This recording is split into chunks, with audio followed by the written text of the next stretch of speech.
अगर आप state PCS परीक्षा की तैयारी कर रहे हैं तो उसमें आपकी एक प्रमुख चुनौती होती है कि करंट अफेयर्स का सेक्शन किस प्रकार से तैयार किया जाए। इसी को ध्यान में रखते हुए हर सप्ताह हम आपके सामने एक प्रोग्राम लेकर के आते हैं जिसका नाम है स्पेशल करंट अपडेट प्रोग्राम।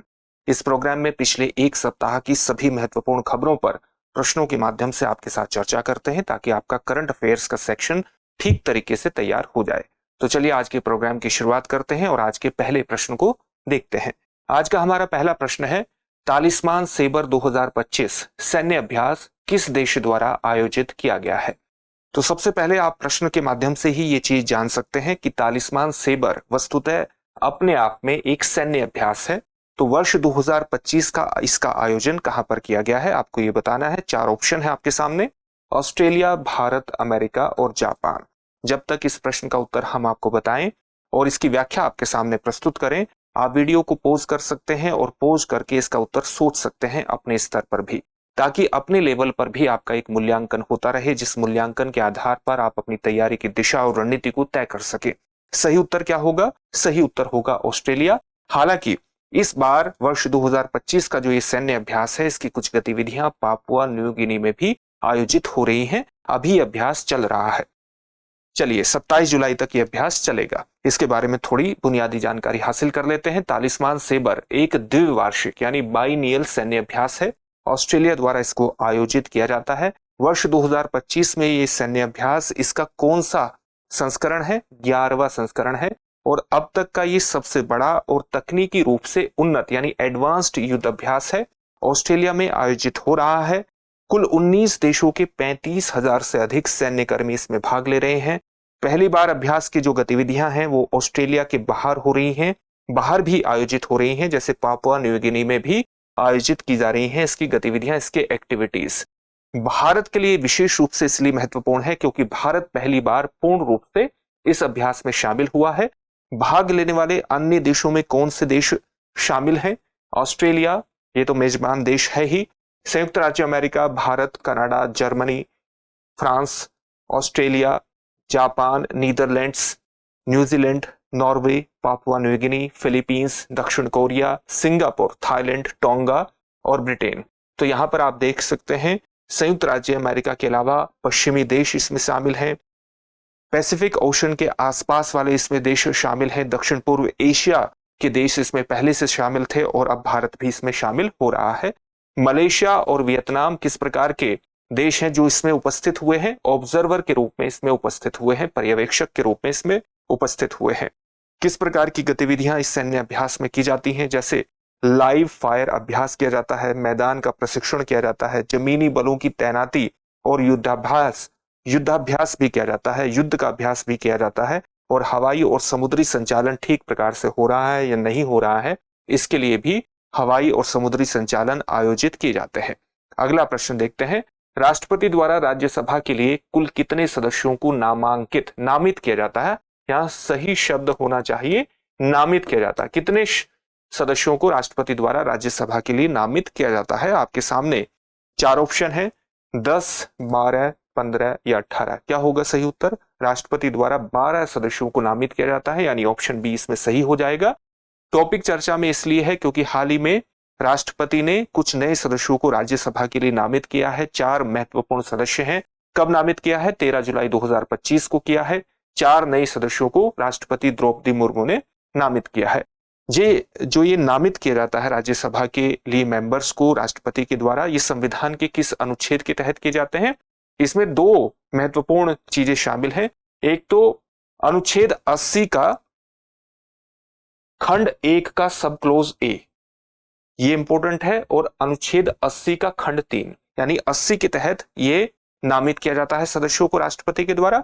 और इसमें 80 का जो खंड 1 है और उसका जो सब क्लोज ए है वो निर्धारित करता है कि राष्ट्रपति 12 सदस्यों को नामित करेंगे राज्यसभा के लिए। और जो इसका खंड 3 है अनुच्छेद 80 का, वो हमें बताता है कि कौन कौन से क्षेत्र से संबंधित होंगे। कौन कौन से क्षेत्र से संबंधित होते हैं? साहित्य, विज्ञान, कला और समाज सेवा। इन क्षेत्रों में विशेषज्ञ रखने वाले, विशेष काम करने वाले लोगों को एक प्रकार से राज्यसभा के लिए नामित किया जाता है 83 के तहत राष्ट्रपति के द्वारा। कुल नामित सदस्य राष्ट्रपति के द्वारा 12 हो सकते हैं। 4 रिक्तियां हाल ही में भरी गई हैं। ये 4 सदस्य कौन हैं? उज्ज्वल देवराम निकम, हर्षवर्धन श्रृंगला, सी सदानंदन मास्टर और डॉक्टर मीनाक्षी जैन। जैसे उज्ज्वल देवराव निकम 26/11 मुंबई आतंकी हमले के विशेष लोक अभियोजक रह चुके हैं। हर्षवर्धन श्रृंगला पूर्व विदेश सचिव रह चुके हैं। सी सदानंदन मास्टर केरल के भाजपा नेता और पूर्व शिक्षक हैं। डॉक्टर मीनाक्षी जैन इतिहासकार और पद्मश्री पुरस्कार से नवाजी जा चुकी हैं। नामांकन की जो अधिसूचना है या नामित करने की जो अधिसूचना है वो गृह मंत्रालय के द्वारा जारी की गई है। अगला प्रश्न है, निम्नलिखित में से कौन सा किला तमिलनाडु में स्थित है? आपके सामने ऑप्शन है रायगढ़ का किला, जिंजी का किला, विजयदुर्ग का किला या प्रतापगढ़ का किला। क्या होगा सही उत्तर? सही उत्तर होगा जिंजी का किला।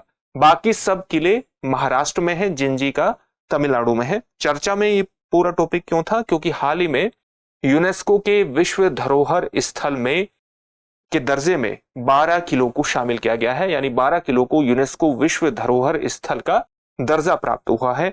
और इन 12 में से 11 किले महाराष्ट्र में है, 1 किला तमिलनाडु में है। ये किले छत्रपति शिवाजी महाराज द्वारा बनवाए गए थे। यूनेस्को ने क्यों इन्हें मान्यता प्राप्त प्रदान की है विश्व धरोहर स्थल के रूप में? इनके सैन्य महत्व, स्थापत्य शैली यानी आर्किटेक्चर और सांस्कृतिक विरासत को ध्यान में रखते हुए यह मान्यता इनको प्रदान की गई है। महाराष्ट्र के 11 किले कौन से हैं जिनको ये मान्यता मिली है? वे 11 किलों में शामिल है रायगढ़, प्रतापगढ़, पन्हाला, शिवनेरी, लोहगढ़, साल्हेर, सिंधुदुर्ग, सुवर्णदुर्ग, विजयदुर्ग, खांदेरी या राजमाची। इसी प्रकार से एक और किला है, ये 11 हो गए। जिंजी का किला वो तमिलनाडु में स्थित है, उसको भी ये मान्यता प्रदान की गई है। अगला प्रश्न है, अस्त्र मिसाइल का किस प्लेटफॉर्म से सफलतापूर्वक परीक्षण किया गया है हाल ही में? आपके सामने ऑप्शन है मिराज 2000, तेजस, सुखोई 30 MK1 और मिग 29। सही उत्तर क्या होगा? ऑप्शन सी सही उत्तर होगा, सुखोई 30 MK1 इसका सही उत्तर है। चलिए इसके बारे में थोड़ी सी जानकारी हासिल करते हैं, और वो जानकारी यही है कि भारतीय वायुसेना और रक्षा अनुसंधान और विकास संगठन यानी DRDO ने अस्त्र BVRAAM यानी beyond visual range air to air missile, ये अस्त्र एक मिसाइल है, ये आपको पता चल गया। इसका हाल ही में सफल परीक्षण हुआ, ये भी पता चल गया। Beyond visual range air to air missile है, ऐसे ऑब्जेक्ट्स को टारगेट बना सकती है जो हमारी विजुअल रेंज से बाहर होते हैं, उसके बियॉन्ड होते हैं, ऐसे ऑब्जेक्ट्स को ये टारगेट बनाती है। ये परीक्षण सुखोई 30 MK1 विमान से ओडिशा तट के पास किया गया है। ओडिशा तट के पास ये परीक्षण हुआ है। अस्त्र मिसाइल अब स्वदेशी रेडियो फ्रीक्वेंसी सीकर से लैस है। यानी रेडियो फ्रीक्वेंसी की जरूरत क्या होती है? रेडियो फ्रीक्वेंसी की जरूरत तब पड़ती है जब हम किसी ऑब्जेक्ट को पहचानने के लिए रेडियो तरंगों का प्रयोग करते हैं, और उस रेडियो तरंगों के माध्यम से किसी ऑब्जेक्ट की हम गति और दिशा को जान सकते हैं और उसको भेज सकते हैं।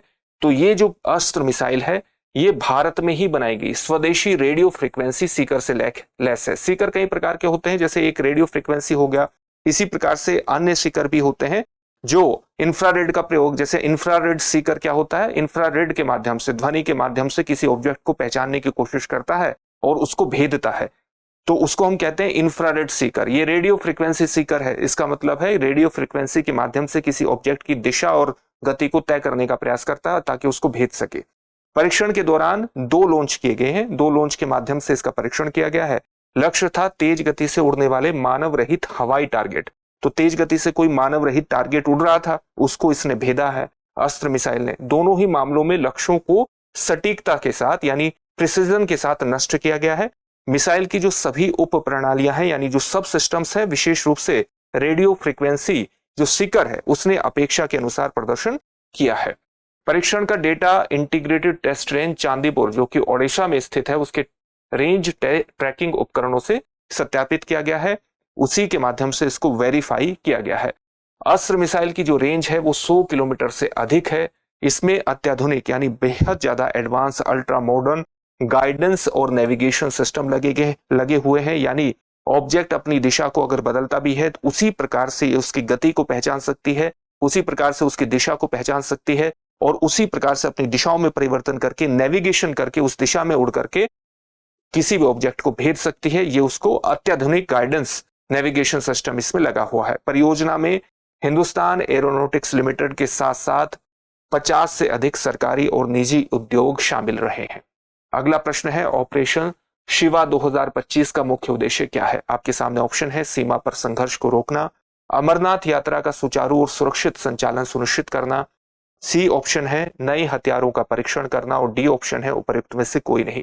सही उत्तर क्या होगा? सही उत्तर होगा ऑप्शन बी, अमरनाथ यात्रा का सुचारू और सुरक्षित संचालन सुनिश्चित करना।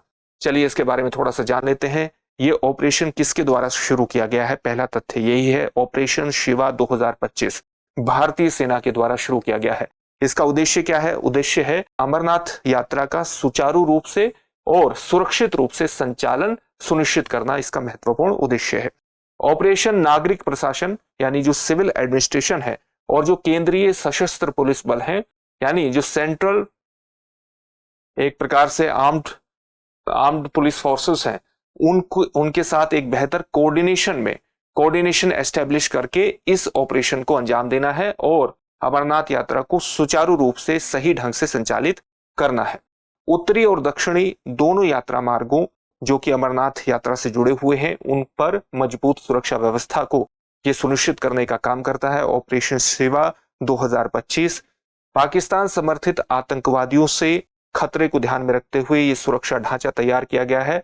विशेष रूप से ऑपरेशन सिंदूर के बाद की स्थिति को देखते हुए ऑपरेशन में 8,500 से अधिक सैनिक तैनात किए गए हैं। सुरक्षा के लिए 50 से अधिक काउंटर अनमैन्ड एरियल सिस्टम्स और इलेक्ट्रॉनिक वॉरफेयर सिस्टम लगाए गए हैं ताकि ड्रोन जैसे खतरों को भी निष्क्रिय किया जा सके। इसके अलावा अनमैन्ड एरियल व्हीकल नियमित मिशनों पर भेजे जा रहे हैं और यात्रा मार्गों के साथ साथ पवित्र गुफा की लाइव निगरानी कर रहे हैं ताकि किसी भी आसन खतरे से निपटा जा सके। इसके अलावा पैन टिल्ट जूम कैमरे किस प्रकार के जूम कैमरे होते हैं? ये ऐसे कैमरे होते हैं जिनको ऊपर नीचे और दाएं बाएं पूरी तरह से घुमाया जा सकता है और 360 डिग्री आपको व्यू देने में सक्षम होते हैं। इनके माध्यम से बेहतर निगरानी मॉनिटरिंग की जा सकती है। इसके अलावा ड्रोन फील्ड का मतलब क्या होता है? ड्रोन के माध्यम से आप किसी स्थिति की वस्तु स्थिति की लाइव स्ट्रीमिंग कर सकते हैं या लाइव इमेज भेजी जा सकती है और उसके माध्यम से जो डेटा प्राप्त होता है उसको ड्रोन फीड के नाम से जाना जाता है। तो पैन टिल्ट जूम कैमरे यानी PTZ कैमरे और ड्रोन फीड से यात्रा काफिलों की लाइव ट्रैकिंग की जा रही है। अगर उन्हें किसी भी प्रकार की समस्या है तो तुरंत उन्हें मदद पहुंचाई जा सके।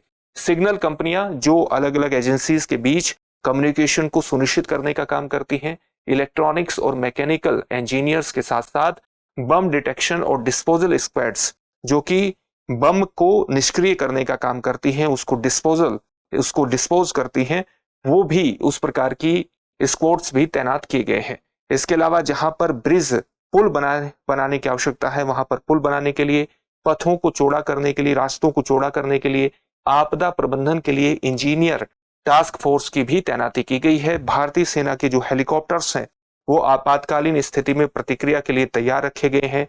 कई एजेंसियों के बीच समन्वय यानी कोऑर्डिनेशन के माध्यम से सुरक्षा प्रबंधन को प्रभावी और तीव्र बनाया गया है।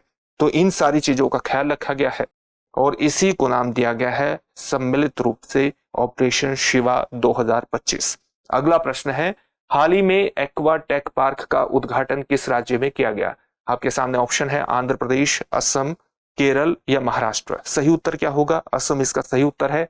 एक्वा टेक पार्क, एक्वा का मतलब जलीय, टेक का मतलब किसी न किसी प्रकार की टेक्नोलॉजी का प्रयोग किया गया होगा, और पार्क तो एक प्रकार का जलीय पार्क के रूप में आप इसको व्याख्यायित कर सकते हैं। असम के मुख्यमंत्री हेमंत बिस्वा शर्मा ने भारत का पहला वोटर टेक्नोलॉजी हब भी इसको माना जा रहा है। एक्वा टेक पार्क 12 जुलाई 2025 को बागीबाड़ी सोनापुर में उद्घाटित किया है। ये पार्क असम में अपनी तरह का पहला है। इसमें एक्वापोनिक्स का मतलब क्या है? एक्वापोनिक्स का मतलब होता है जब आप मछली पालन के साथ साथ पौध पालन भी करते हैं, मछलियों के अपशिष्ट को भोजन के रूप में पौधे ग्रहण करते हैं और साथ ही पौधे जल को भी स्वच्छ करने का काम करते हैं, जिससे मछलियां एक प्रकार से ज्यादा लंबे समय तक उस पानी में रह सकती हैं। तो एक दूसरे की बेहतर स्थिति का निर्माण ये करते हैं। इसी टेक्नोलॉजी को या इसी चीज को हम एक्वापोनिक्स के नाम से जानते हैं। इसके अलावा बायोफ्लॉक सिस्टम का मतलब है कि इसमें कुछ ऐसे बैक्टीरिया का इस्तेमाल किया जाएगा जो मछलियों के अपशिष्ट को प्रोटीन में बदलेंगे और फिर मछलियों के लिए कम से कम खाने की आवश्यकता पड़ेगी, और इस प्रकार से इसमें बचत का भी एक विशेष तौर से ध्यान रखा गया है। आभूषण मछली पालन यानी ऑर्नामेंटल फिश ब्रीडिंग, जो रंग बिरंगी मछली होती है उन्हें ऑर्नामेंटल फिश ब्रीडिंग कह दिया जाता है। तो रंग बिरंगी मछलियों को भी यहाँ पर रखा गया है, जैसे गोल्ड फिश। इसके अलावा आधुनिक मछली उत्पादन तकनीक, जो मॉडर्न मछली उत्पादन तकनीक जैसी नवाचार तकनीकों को भी यहाँ पर इंट्रोड्यूस किया गया है, दर्शाया गया है, ताकि यहाँ मछली उत्पादन की सर्वश्रेष्ठ स्थितियों और टेक्नोलॉजी का पता लगा करके उन्हें जमीन पर उतारा जा सके और जो मछुआरा समुदाय है वो अपने उन्नत तकनीक के माध्यम से अपने मत्स्य पालन को बढ़ा सके, उत्पादन को बढ़ा सके और उसकी आय में भी बढ़ोतरी की जा सके। इसी को ध्यान में रखते हुए इस एक्वाटेक पार्क की शुरुआत की गई है। अगला प्रश्न है, भारत का पहला राज्य कौन सा है जिसने विशेष रूप से जनजातीय समुदायों के लिए जीनोम अनुक्रमण परियोजना शुरू की है? आपके सामने ऑप्शन क्या है? महाराष्ट्र, झारखंड, ओडिशा और गुजरात। इसका सही उत्तर है गुजरात। जब हम जीनोम अनुक्रमण परियोजना की बात करते हैं तो उसका मतलब क्या है? इसका मतलब यह है जो डीएनए है, डीएनए को आपकी एक निर्देश पुस्तिका माना जाता है, आपके बारे में निर्देश पुस्तिका की तरह काम करता है आपके डीएनए।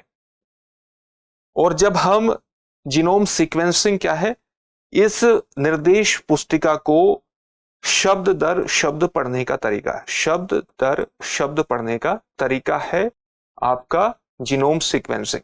इसके माध्यम से कौन सा जीन आपका किस प्रकार का काम करता है और किस चीज के लिए जिम्मेदार है, आपको आनुवंशिक बीमारी हो सकती है या नहीं हो सकती है, इसका पता लगाया जा सकता है। समय रहते आपका इलाज चलाया जा सकता है और बेहतर स्थितियों को, आपकी बेहतर जीवन दशाओं को उत्पन्न किया जा सकता है। तो गुजरात में जनजातीय समुदायों के लिए इसका एक प्रोफाइल तैयार करने की परियोजना शुरू हुई है जीनोम सीक्वेंसिंग का, ताकि उनमें कौन सा जीन ऐसा है जो उनको विशेष प्रकार की बीमारियों से बचाता है, कौन सा ऐसा जीन है जो खास तरह की बीमारियों को उत्पन्न कर सकता है, उनका पूरा डीएनए प्रोफाइल तैयार करना ही एक प्रकार से जीनोम अनुक्रमण परियोजना, जीनोम सीक्वेंसिंग परियोजना को स्पष्ट करता है, बताता है। तो गुजरात ने काम शुरू किया है। भारत का पहला राज्य गुजरात बन गया है जिसने विशेष रूप से जनजातीय समुदायों पर केंद्रित जीनोम अनुक्रमण यानी जीनोम सीक्वेंसिंग परियोजना शुरू की है। परियोजना का नाम क्या है? जनजातीय जनसंख्या के लिए संदर्भ जीनोम डाटाबेस का निर्माण करना। किसके लिए? जनजातीय जनसंख्या के लिए जो कॉन्टेक्स्ट, एक संदर्भ जीनोम डाटाबेस का निर्माण किया जाएगा और उद्देश्य यह है कि आनुवंशिक बीमारियों की पहचान की जा सके और प्रिसीजन हेल्थ केयर को बढ़ावा दिया जा सके। यानी अगर कोई बीमारी है तो उसे उसी जीन पर अटैक करके खत्म किया जाए जो जीन उस बीमारी के लिए प्रमुख रूप से जिम्मेदार है। यानी टारगेटेड हेल्थ केयर को बढ़ावा देना भी इसका एक महत्वपूर्ण उद्देश्य है, लक्षित हेल्थ केयर को बढ़ावा देना। प्राकृतिक प्रतिरक्षा यानी नेचुरल इम्यूनिटी से जुड़े जैविक संकेतकों की खोज करना भी इसका उद्देश्य है। कुछ समुदायों में कुछ बीमारियों के प्रति एक खास तरह की इम्यूनिटी होती है, उसको भी जानना इस परियोजना का एक महत्वपूर्ण उद्देश्य है। यह परियोजना गुजरात बायोटेक्नोलॉजी रिसर्च सेंटर द्वारा 2025-26 राज्य बजट के अंतर्गत संचालित की जा रही है। इसमें 17 जिलों के 2000 जनजातीय व्यक्तियों के जीनोम का अनुक्रमण सीक्वेंसिंग किया जाएगा। अगला प्रश्न है, ब्लैक होल मर्जर के दौरान कौन सी तरंगे निकलती हैं? आपके सामने ऑप्शन है, विद्युतीय तरंगे, ध्वनि तरंगे, गुरुत्वीय तरंगे यानी ग्रेविटेशनल वेव्स या प्रकाश तरंगे। सही उत्तर है ग्रेविटेशनल वेव्स निकलती हैं। चलिए सबसे पहले ये ब्लैक होल की एक सामान्य संरचना आप देख रहे हैं। ब्लैक होल क्या होते हैं? बेहद घने पिंड होते हैं, बेहद घने ब्रह्मांडीय पिंड होते हैं। इतना ज्यादा इनका, ये इतने ज्यादा ठोस होते हैं, इतना ज्यादा इनका मास होता है, एक प्रकार से इतना गुरुत्वाकर्षण बल इनमें होता है कि प्रकाश भी इनके गुरुत्वाकर्षण बल से वो निकल नहीं सकता। जैसे हम एक दूसरे को देख पा रहे हैं, क्यों देख पा रहे हैं? क्योंकि प्रकाश हमसे टकराता है और हमसे परावर्तित होता है, इस कारण से हम एक दूसरे को देख पाते हैं। लेकिन अगर गुरुत्वाकर्षण बल इतना ज्यादा होगा कि टकराने के बाद वो परावर्तित ही ना हो तो हमें कोई संरचना किस प्रकार से दिखाई देगी? इस प्रकार से दिखाई देगी ब्रह्मांड की, क्योंकि वहां बिल्कुल काला काला दिखाई देगा। ऐसा ही माना जाता है कि ब्लैक होल जो है वो बेहद घने पिंड हैं जिनका गुरुत्वाकर्षण इतना ज्यादा है कि प्रकाश भी उससे बच नहीं सकता। जब हम ब्लैक होल मर्जर की बात करते हैं तो ये उस घटना को प्रतिबिंबित करता है जब दो ब्लैक होल आपस में नजदीक आते हैं और नजदीक आकर के ये एक दूसरे की परिक्रमा करना शुरू कर देते हैं, इस प्रकार से घूमने लगते हैं। जब ये परिक्रमा करते हैं तो ये इनकी ऊर्जा की भी हानि होती है, एनर्जी लॉस भी होता है, और जब एनर्जी लॉस होता है तो ये धीरे धीरे धीरे धीरे एक दूसरे के निकट आते चले जाते हैं, जिससे इनका परिक्रमा पथ भी छोटा हो जाता है और अंत में ये आपस में मिलकर के एक बड़ा ब्लैक होल बना डालते हैं। इसी को हम कहते हैं ब्लैक होल मर्जर। और इस प्रक्रिया के दौरान जब एनर्जी की हानि होती है, एनर्जी लॉस होता है, तो वो किस रूप में बाहर निकलती है? गुरुत्वीय किरणों में, ग्रेविटेशनल वेव्स में एक प्रकार से वो बाहर निकलती है। और यही पूरी घटना है। ब्लैक होल मर्जर तब होता है जब दो ब्लैक होल एक दूसरे के पास आते हैं, आपस में परिक्रमा करने लगते हैं। ब्लैक होल बेहद घने पिंड होते हैं जिनका गुरुत्वाकर्षण इतना शक्तिशाली होता है, गुरुत्वाकर्षण बल की प्रकाश भी उससे बच नहीं सकता। ये ब्लैक होल अपनी कक्षा यानी ऑर्बिट में ऊर्जा खोते हैं, जो गुरुत्वीय तरंगों यानी ग्रेविटेशनल वेव्स के रूप में स्पेस टाइम में फैल जाती हैं, ब्रह्मांड में फैल जाती है। इसी प्रकार से फैल जाती हैं जैसे कोई तालाब है, शांत है, आप उसमें एक कंकड़ उछालते हैं ऐसे, और कंकड़ उछालने के बाद चारों दिशाओं में आपको लहरें दिखने को मिलेंगी, छोटी छोटी छोटी छोटी। इसी प्रकार से ग्रेविटेशनल वेव्स ये काम करती हैं। ब्रह्मांड है, स्पेस टाइम है, स्पेस टाइम में अगर कोई पिंड, कोई ऊर्जा ग्रेविटेशनल वेव्स में यानी प्रकाश तरंगे निकलती हैं, तो वो उसी प्रकार से चारों तरफ इस लहर उत्पन्न कर देती हैं। इन्हीं को हम ग्रेविटेशनल वेव्स के रूप में संबोधित करते हैं। जैसे जैसे एक दूसरे के करीब आते हैं ब्लैक होल्स, उनकी कक्षा सिकुड़ती है, अंततः वो अंत में आपस में टकरा करके एक बड़े ब्लैक होल में परिवर्तित हो जाते हैं। इस प्रकार की जो गुरुत्वीय तरंगे उत्पन्न होती हैं भारी मात्रा में, इनको किस प्रकार से पहचाना जा सकता है, ट्रैक किस प्रकार से किया जाएगा? कई हमारे पास ऑब्जर्वेटरी हैं जहां पर इनको ट्रैक किया जा सकता है, जैसे अमेरिका में स्थित लीगो, इटली में स्थित विर्गो और जापान में स्थित कागरा। यहां पर विशेष उपकरण लगे हुए हैं जो इन ग्रेविटेशनल वेव्स को पकड़ने का काम करती हैं।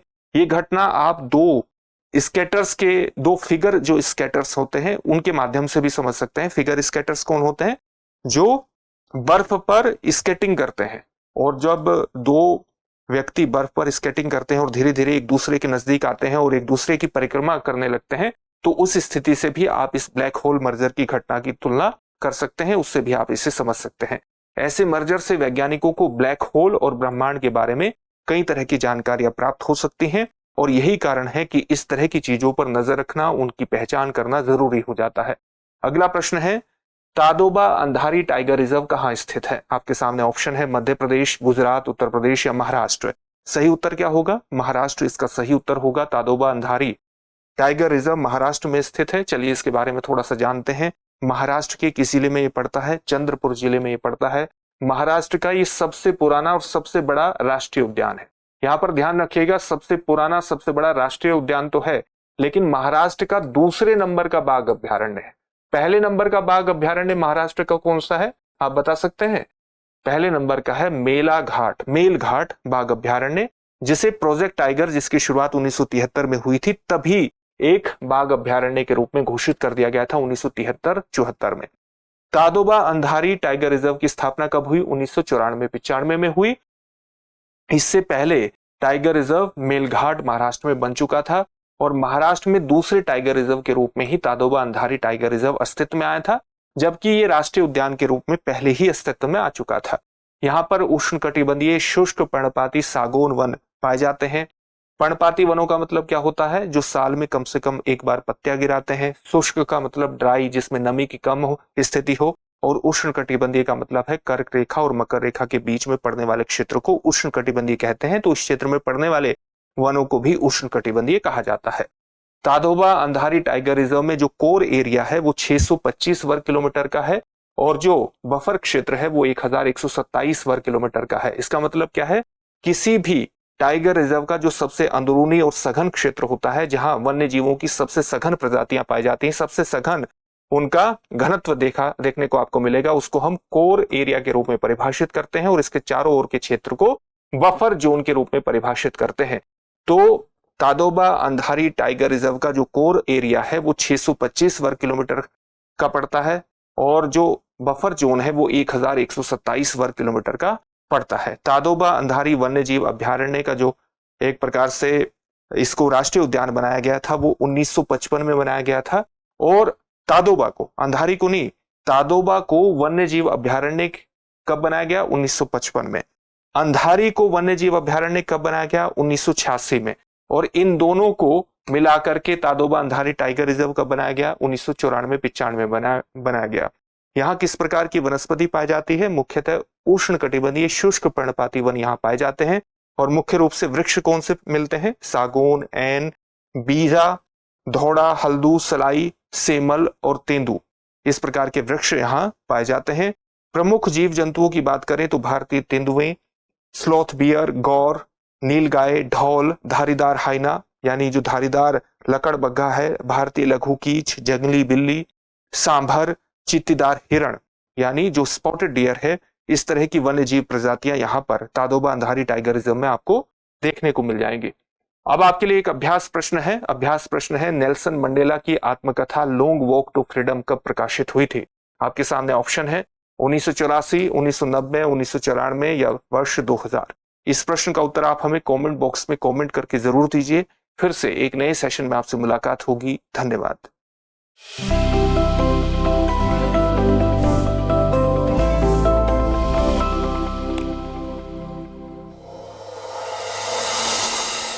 डियर व्यूअर्स, अपने एग्जाम की तैयारी को और बेहतर करने के लिए हमारे चैनल को लाइक, शेयर और सब्सक्राइब करना न भूलें।